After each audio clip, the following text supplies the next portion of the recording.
Hello നമസ്കാരം. നമ്മൾ വീണ്ടും വിയറ്റ്നാമിലെ യാത്ര തുടരുകയാണ്. ഹലോങ് ബേ എന്ന് പറഞ്ഞ സ്ഥലത്ത് നമ്മളൊരു ക്രൂസിൻ്റെ അകത്തുണ്ട്. സീ സ്റ്റാർ എന്ന് പറഞ്ഞിട്ടൊരു 5 സ്റ്റാർ ലക്ഷറി ആയിട്ടുള്ളൊരു ക്രൂസിൻ്റെ അകത്താണ്. ഇപ്പം നിങ്ങൾ കാണുന്നത് ഒരു ഹോട്ടൽ മുറിയൊന്നുമല്ല, ആ ക്രൂസിൻ്റെ അകത്തുള്ള റൂമുകളാണ്. അതിൻ്റെ അകത്ത് അവർ സെറ്റ് ചെയ്തിരിക്കുന്നത് എത്ര മനോഹരമായിട്ടാണെന്ന് അറിയാമോ. ഇത് നമ്മളിപ്പോൾ ഉമേഷ് റൂമിൽ ഞാൻ ജസ്റ്റ് വീഡിയോ എടുക്കാൻ വേണ്ടി കയറിയതാണ്. കണ്ടില്ലേ, ടബ് അടക്കമുള്ള ലക്ഷറി ആയിട്ടുള്ള റൂംസാണ്. ബാൽക്കണി ഉണ്ട്. സോ നമ്മളുടെ ഗ്രൗണ്ടിലായതുകൊണ്ട് നമ്മൾ ഏകദേശം സീയുമായിട്ട് ചേർന്ന് ഇങ്ങനെ ഒരേ ലൈനിലാണ് നിൽക്കുന്നത്. അതും ഭയങ്കര ബ്യൂട്ടിഫുള്ളാണ്. പിന്നെ ഞങ്ങൾ നേരെ പോയത് നമ്മളുടെ ലഞ്ചിനായിരുന്നു. ഇവിടെ ഓരോന്നിനും ടൈമിംഗ് ഉണ്ട്. ഈ ക്രൂസിൻ്റെ അകത്ത് ഓരോന്നിനും ടൈമിംഗ് ഉണ്ട്. അതിന് നമുക്ക് അനൗൺസ്മെൻറ്റുകൾ വരും. ഇന്ന സമയത്ത് മുതൽ ഇന്ന സമയത്ത് ലഞ്ച് കഴിക്കണം. അത് കഴിഞ്ഞാൽ ഒരു 2 o'clock നമ്മൾ വീണ്ടും ഒരു ട്രിപ്പ് ഉണ്ട്. അങ്ങനെ ഓരോന്നും. ഇപ്പം നിങ്ങൾ ഈ കണ്ടുകൊണ്ടിരിക്കുന്നത് ഒരു ജിമ്മാണ്, ഒരു ഫിറ്റ്നസ് സെൻ്ററാണ്. ഒന്ന് ആലോചിച്ച് നോക്കും. നാളെ രാവിലെ ഇവിടെ നിന്ന് നമ്മളൊരു സൈക്കിൾ ചെയ്യുമ്പോൾ അവിടുത്തെ അതിമനോഹരമായ മൗണ്ടൻസും ഒക്കെ കണ്ട് ചെയ്യാം എക്സസൈസ് ചെയ്യുന്നവർക്ക്. അത് കഴിഞ്ഞിട്ട് ഞാൻ നേരെ പോയത് ഇവിടുത്തെ ഒരു ട്രീറ്റ്മെൻറ്റ്, ഇവിടെ സ്പാ ഉണ്ട്. സോ അതും അടിപൊളിയാണ്. സീ സ്റ്റാർസ് അവിടെ എഴുതി വെച്ചിട്ടുണ്ടല്ലോ, ഒരു നല്ല സ്പായാണ്. 2-3 പേർക്ക് 5 പേർക്ക് 2 റൂമുകളായിട്ട് ഒരു 5ഓളം പേർക്ക് ഇവിടെ ട്രീറ്റ്മെൻറ്റ്സ്, പല രീതിയിലുള്ള ട്രീറ്റ്മെൻറ്റ്സ് കാര്യങ്ങളുണ്ട്. സോ അതൊക്കെ നമുക്ക് എടുക്കാം. അതിന് പ്രോപ്പറായിട്ട് എല്ലാത്തിനും പല രീതികളുള്ള ടൈം സ്ലോട്ടുകൾ കിട്ടാൻ പാടാണ് കേട്ടോ. ഞങ്ങൾക്കൊക്കെ കിട്ടാൻ ബുദ്ധിമുട്ടായിരുന്നു. ഇത് സോനാബാത്താണ്. അതേപോലെ തന്നെയാണ് ഇവിടുത്തെ ഓരോ കാര്യങ്ങളും അവർ ചെയ്തിരിക്കുന്നത്. ഇപ്പോൾ ഞാൻ പറഞ്ഞില്ലേ, 2 o'clock ഞങ്ങൾക്കൊരു പുറത്തേക്കൊരു ട്രിപ്പുണ്ട്. അത് കയാക്കിങ്ങിന് പോകാൻ വേണ്ടിയിട്ടുള്ള ഒരു ട്രിപ്പാണ്. സോ അതിന് വേണ്ടിയിട്ട് കറക്റ്റ് എല്ലാവരും അവർ പറയുന്ന സമയത്ത് തന്നെ നമ്മൾ കറക്റ്റ് അവിടെ എത്തണം. അവിടെ നിന്ന് ഈ ക്രൂസ് ഇങ്ങനെ സെൻട്രൽ സ്റ്റോപ്പ് ചെയ്ത് കഴിഞ്ഞ് കഴിഞ്ഞാൽ പിന്നെ നമ്മൾ അവിടെ നിന്നും ഇതുപോലെയുള്ള നല്ല ബോട്ടുകളിൽ നമ്മളെ കൊണ്ടുപോകും. ഇതെല്ലാം എയർ കണ്ടീഷൻഡ് ബോട്ടുകളാണ് കേട്ടോ. ഇതുപോലെ സീറ്റ്സ് ഉണ്ട്. ഇതിൻ്റെ ബാക്കിലേക്ക് ഒരു സ്പേസ് ഉണ്ട്. നമുക്കത് ഓപ്പണാണ്. ഓപ്പണായിട്ട് നമുക്ക് ഇരുന്ന് കാണാനും ഒക്കെ ആയിട്ടുള്ള രസകരമായിട്ട്. ഇത് പ്രോപ്പർ AC ഉള്ള എയർ കണ്ടീഷൻഡ് റൂമാണ്. ഇത് കണ്ടില്ലേ, ഇത് ഞങ്ങൾ പുറത്ത് ബാക്കിൽ പോയിരുന്നു. കാരണം ഇതാണല്ലോ ഫീല്. നമ്മളെ ക്രൂസ് കാണാം, സീ സ്റ്റാർ കാണാം. അത് ഒരു 3, 4, 5 നിലകളായിട്ടാണ് നമ്മുടെ ക്രൂസ് ഉള്ളത്. ഈ വിയറ്റ്നാമിൽ ഏറ്റവും രസകരമായിട്ടുള്ളൊരു സംഭവമാണ് കേട്ടോ ഈ ഹലോങ് ബേയിലുള്ള ഈ ഒരു ക്രൂസിലുള്ള ഒരു ട്രാവൽ. ഒരു ദിവസം നമുക്ക് താമസിക്കാം. നമ്മൾ ആലപ്പുഴയിൽ ഹൗസ് ബോട്ടിലൊക്കെ പോകുന്ന പോലെ. അങ്ങനെ അവസാനം ഇതൊരു ക്രിയേറ്റഡ് ആയിട്ടുള്ള ഒരു ഏരിയയാണ്. ഈ ഏരിയയിൽ വന്നിട്ടാണ് നമ്മൾ കയാക്കിങ്ങിന് പോകുന്നത്.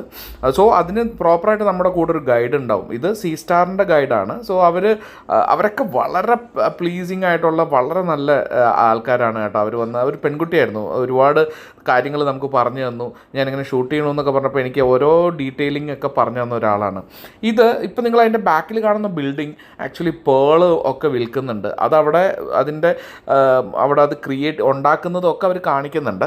അങ്ങനെ ഓരോരുത്തരായിട്ട് കയാക്കിങ്ങിന് വേണ്ടിയിട്ട് ഇറങ്ങി. ജി സാറും സുധീഷ് ഇവരെല്ലാവരും ഇറങ്ങി. അത് ഒരു മണിക്കൂറാണ് നമുക്ക് സമയം. നമുക്ക് ഇവിടുന്ന് അങ്ങനെ 2 പേർക്ക് അങ്ങനെ തുഴഞ്ഞ് നമുക്ക് അങ്ങനെ നടക്കാം. അത് രസമാണ്. പക്ഷേ നല്ല വെയിലായതുകൊണ്ട് പെട്ടെന്ന് നമ്മൾ തുഴയുന്നതും കൊണ്ടും നമ്മൾ പെട്ടെന്ന് ക്ഷീണിക്കും. അതുകൊണ്ട് തന്നെ 1 മണിക്കൂറൊന്നും എടുത്തവർ വളരെ കുറവാണ്. പക്ഷേ ഉമേഷ് സാർ ഒരു 2-3 പേരെ, കാരണം ഉമേഷ് സാറിൻ്റെ കൂടെ ട്രാവൽ ചെയ്യുക എന്ന് പറയുന്നത് അവരെ സംബന്ധിച്ച് അതൊരു വലിയ കാര്യമാണ്. കാരണം ഒരു കമ്പനിയുടെ പ്രൊമോട്ടറാണ്. അദ്ദേഹത്തിൻ്റെ കൂടെ ട്രാവൽ ചെയ്യാൻ പറ്റുക, ഫുഡ് കഴിക്കാൻ പറ്റുക, അതൊക്കെ ഒരു വലിയ കാര്യമാണ്. കാരണം അത്രയും വലിയൊരു കമ്പനിയുടെ ഏറ്റവും തലപ്പത്തുള്ള ഒരാൾ, അദ്ദേഹത്തിൻ്റെ കൂടെയുള്ള ഈ ഒരു ട്രാവൽ അവർക്ക് ഭയങ്കര മെമ്മറീസ് ഉണ്ടാക്കുന്നതായിരുന്നു. അങ്ങനെ അതുകൊണ്ട് തന്നെ ഉമേഷ് സാർ ഒരുപാട് പേരെയും കൊണ്ട് ഇതുപോലെ കൊണ്ടു വന്നു. സാറിന് ഒരു മടിയും ഇല്ലാതെ. സോ അങ്ങനെ രസകരമായിട്ടുള്ളൊരു കയാക്കിങ്ങും പരിപാടികളുമായിരുന്നു അവിടെ നടന്നത്. അല്ല, ഇനി 2 പേരും ഒരേ സൈഡ്. ഇപ്പം നിങ്ങൾക്ക് ഇങ്ങോട്ടാ പോകണമെങ്കിൽ ഫ്രണ്ടിലേക്ക് ആ സൈഡ് തുഴയും. അങ്ങോട്ട് പോകണമെങ്കിൽ മാത്രം ചിന്തിച്ചാൽ മതി. ഇപ്പം ഇത് കണ്ട പോണേ എങ്ങോട്ടാ? അപ്പം തിരിക്കേ. അപ്പം ഇപ്പുറത്തേക്ക് പോകും. ഇത് തുഴേ. അപ്പം ആ സൈഡിലേക്ക് പോകും. മനസ്സിലായാ? കണ്ടാ? അങ്ങോട്ട് ഇല്ല, അതൊക്കെ പൊക്കോളും അവർ. അതൊക്കെ അതിൻ്റെ ഇടയിൽ കൂടെ പൊക്കോളും. നിങ്ങൾ ശ്രദ്ധിക്കേണ്ട അതാണ്. അങ്ങോട്ട് തിരിക്കണമെങ്കിൽ ഈ സൈഡ്, ഇങ്ങോട്ട് തിരിക്കണമെങ്കിൽ ഈ സൈഡ്. പിന്നെ അത് നിർത്തണമെങ്കിൽ ഫ്രണ്ടിലേക്ക് ഇത് ചെയ്താൽ മതി. റിവേഴ്സ് പോകണമെങ്കിലും.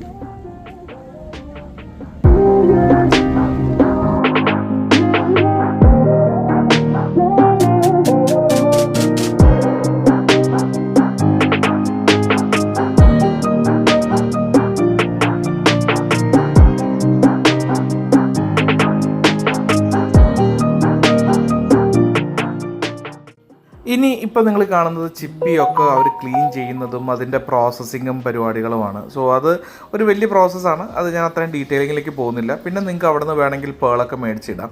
അതിനുശേഷം ഞങ്ങൾക്ക് സത്യത്തിൽ ഞങ്ങൾ നേരെ ക്രൂസിലേക്ക് തിരിച്ചു പോയത്. വീണ്ടും ഒരു ടൈമിംഗ് ഉണ്ടായിരുന്നു, ഒരു 4 മണി 4 5 മണി സമയം. വീണ്ടും നമ്മളൊരു ചെറിയൊരു ഐലൻഡിലേക്ക് പോകും. സോ ആ ഐലൻഡിൽ നിങ്ങൾക്ക് വേണമെങ്കിൽ സ്വിം ചെയ്യാം, എന്ത് വേണമെങ്കിലും ചെയ്യാം. സോ ഞങ്ങളെല്ലാവരും കൂടി നടന്നിറങ്ങി. അങ്ങനെ ഒരുപാട് ജനങ്ങളുണ്ട്. കാരണം ഈ ക്രൂസിൽ ഒരു ക്രൂസല്ല, ഒരുപാട് ക്രൂസുകൾ, നമ്മളിപ്പോൾ ഈ ഹൗസ് ബോട്ടുകൾ കിടക്കുന്ന പോലെ ഒരുപാട് ക്രൂസുകളുണ്ട്. അതിനിടയിൽ ഈ ഒരു ഗെയിം കണ്ടോ, ഇതെനിക്ക് ഭയങ്കര, ഞാൻ ഫസ്റ്റ് ടൈമായി ഈ ഒരു ഗെയിം കാണുന്നത്. ഇത് കളിക്കേണ്ട എങ്ങനെയാണെന്ന് അറിയോ, കാലുകൊണ്ട് മാത്രമേ തട്ടാൻ പാടുള്ളൂ. അതിങ്ങനെ ഇപ്പോൾ ഈ കളിക്കുന്ന എല്ലാവരും തന്നെ ഗൈഡുകളുണ്ട്, ഓരോ ക്രൂസിൽ നിന്ന് വന്ന ആൾക്കാരുണ്ട്. സോ ഇത് പരിചയമുള്ളവനെ കളിക്കാൻ പറ്റൂ. കാരണം കാലുകൊണ്ട് മാത്രമാണ്, കാലുകൊണ്ട് ഇങ്ങനെ അടിച്ചടിച്ച് അതൊരു ഭയങ്കര സംഭവമാണ് കേട്ടോ. ഞാനിത് കുറച്ച് നേരം നോക്കിയിരുന്നു. അങ്ങനെ ഞങ്ങൾ അവിടെ നിന്ന് കുറച്ച് സ്വിമ്മിങ് ഒക്കെ ചെയ്ത് ഞങ്ങൾ തിരിച്ച് ഞങ്ങളുടെ ക്രൂസിലേക്ക് തിരിച്ചെത്തി. സത്യത്തിൽ ഒരു 6 മണി 6:30 ആ സമയം ഞങ്ങൾ നേരെ അപ്പർ ഡെക്കിലേക്കാണ് പോയത്. അപ്പർ ഡെക്ക് വേറെ ഫീലായിരുന്നു. സോ അവിടെ നമുക്ക് ഒരുപാട് ആക്ടിവിറ്റീസ് ഉണ്ട്. കുക്കിംഗ് ഉണ്ട്, അതുപോലത്തുള്ള കുക്കിംഗ് അവർ നമ്മളെ പഠിപ്പിക്കും. നമുക്ക് വേണമെങ്കിൽ അത് ചെയ്യാം. ഇത് നടക്കുന്നത് കുക്കിംഗ് ക്ലാസ്സാണ്. കുക്കിംഗ് ക്ലാസ് എന്ന് പറഞ്ഞാൽ അവർ ഓൾറെഡി എല്ലാം മാരിനേറ്റും ഒക്കെ ചെയ്തു വെച്ചിട്ടുണ്ട്. സോ അതിൽ നിന്നും നമുക്ക് ഉണ്ടാക്കിയിട്ട് നമുക്ക് അവിടെ ഏറ്റവും കൂടുതലുള്ള ഈ റൈസ് പേപ്പർ ഉണ്ട്. റൈസ് പേപ്പർ എന്ന് പറഞ്ഞാൽ നമുക്കൊരു വളരെ നൈസായിട്ടിരിക്കും, പ്ലാസ്റ്റിക് പോലെ ഇരിക്കും, പക്ഷേ നമുക്ക് ആ പേപ്പർ ഇങ്ങനെ നമുക്ക് കഴിക്കാം. സോ അത് റൈസ് പേപ്പറാണ്. അതിലേക്ക് ഇതിങ്ങനെ റോൾ ചെയ്തിട്ട് നമുക്കത് അവരുണ്ടാക്കുന്നത് എങ്ങനെയാണ്, ഇതെന്താണ് സാധനം, അങ്ങനെയുള്ള ഡീറ്റെയിലിംഗ് ഉണ്ട്. പ്രീത ചേച്ചിയൊക്കെ ഇങ്ങനെ നോക്കിയിട്ട് ഇത് എന്താ സംഭവം, ഒരു ഐഡിയയും കിട്ടണില്ലല്ലോ എന്നുള്ളൊരു അവസ്ഥയായിരുന്നു. അങ്ങനെ പഴംപൊരിയൊക്കെ ഇങ്ങനെ നമ്മളുടെ ഫ്രൈ ചെയ്തെടുക്കണ പോലെ ഇതിങ്ങനെ റോൾ ചെയ്തിട്ട് ആ എണ്ണയിലേക്ക് ഇടും. കണ്ടില്ലേ, ഇതാണ് അപ്പർ ഡെക്ക്. അപ്പർ ഡെക്കിൻ്റെ മുകളിൽ ഒരു ഗംഭീര ബാർ അവർ ഒരു സെറ്റ് ചെയ്തിട്ടുണ്ട്. അതൊക്കെ കാണാനും ഒക്കെ നല്ല ഭംഗിയാണ് കേട്ടോ. ഇവിടെ ഒരു DJ, ഈവനിങ് രാത്രിയാണ്, ഇപ്പോഴല്ല, രാത്രി DJ പരിപാടികളൊക്കെ ഉണ്ട്. അങ്ങനെ ഗംഭീരമായിട്ടാണ്. ഇതിൻ്റെ അകത്ത് ഫുൾ ലൈറ്റപ്പും പരിപാടികളുണ്ട്. അപ്പർ ഡെക്ക് ആയതുകൊണ്ട് വേറെ ലെവൽ ഫീലാണ്. ഈ 5:30 6 മണി സമയമുണ്ട്, സ്കൈ ഇങ്ങനെ പോകുന്ന സമയമാണ്, ഇങ്ങനെ ലൈറ്റ് പോയിക്കൊണ്ടിരിക്കുന്ന ടൈം. അതിമനോഹരമാണ്. ഇതെനിക്ക് ഡിസ്ക്രൈബ് ചെയ്യാൻ പറ്റാത്ത കാര്യങ്ങളാണ് കേട്ടോ. നിങ്ങൾ വന്ന് ഫീൽ ചെയ്യേണ്ട കാര്യങ്ങളാണ്.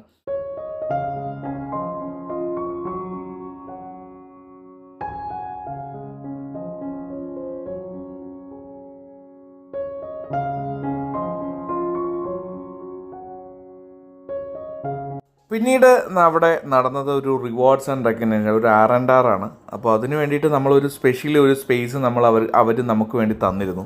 അതും വളരെ അടിപൊളിയായിരുന്നു കേട്ടോ കാണാൻ. അതൊരു നമ്മളുടെ സത്യത്തിൽ ഈ ക്രൂസിൻ്റെ ഒരു ഫ്രണ്ട് ഭാഗമാണ്. ഈ രാത്രി ആയതുകൊണ്ടൊന്നും കാണാനില്ല. അങ്ങനെ നമ്മളുടെ കംപ്ലീറ്റ് പെർഫോമേഴ്സിന് എഴുതി കണ്ടില്ലേ, അദ്ദേഹം അത് ഒരു നോർത്ത് ഇന്ത്യനാണ്. അദ്ദേഹത്തിൻ്റെ ഒരു ട്രഡീഷണൽ ആയിട്ടുള്ള ഒരു രീതിയാണ് ആ തലക്കെട്ടൊക്കെ കെട്ടിയിട്ട്. അതൊക്കെ ഭയങ്കര അവരെ സംബന്ധിച്ച് ഇതെല്ലാം ഒരു ഭയങ്കര കാര്യമായിട്ടാണ് അവർ ഓരോ നിമിഷവും കാണുന്നത്. സോ അതിന് വന്നപ്പോൾ ഞങ്ങൾ ഞെട്ടിപ്പോയി. ഇതുപോലെ തലക്കെട്ടൊക്കെ ആയിട്ടാണ് അദ്ദേഹം വന്നത്. അതൊക്കെ രസകരമായിരുന്നു കേട്ടോ. നല്ല നിമിഷങ്ങളായിരുന്നു വിയറ്റ്നാമിലെ ആ ദിവസങ്ങൾ.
നമുക്ക് യോഗ ക്ലാസ്, അതുപോലെ തന്നെ വീണ്ടും നമ്മൾ ചില ആക്ടിവിറ്റികൾക്കായിട്ട് ഇവിടെ നിന്നും പുറത്തേക്ക് പോകുന്നുണ്ട്. ഒരു ഗംഭീര കേവ് ഉണ്ട് ഇവിടെ, അത് കാണേണ്ടത് തന്നെയാണ്. അത് അടുത്ത എപ്പിസോഡിൽ നമുക്ക് കാണാം. നിങ്ങൾ കണ്ടുകൊണ്ടിരിക്കുന്നത് വിയറ്റ്നാമിലെ ക്രൂസിലുള്ള യാത്രയാണ്. എല്ലാവർക്കും ഇഷ്ടപ്പെടണമെന്ന് വിചാരിക്കണം. മാക്സിമം ഷെയർ ചെയ്ത് സപ്പോർട്ട് ചെയ്യുക. നമ്മളുടെ എപ്പിസോഡ് തുടർന്നു കൊണ്ടേയിരിക്കും. Hi, good morning.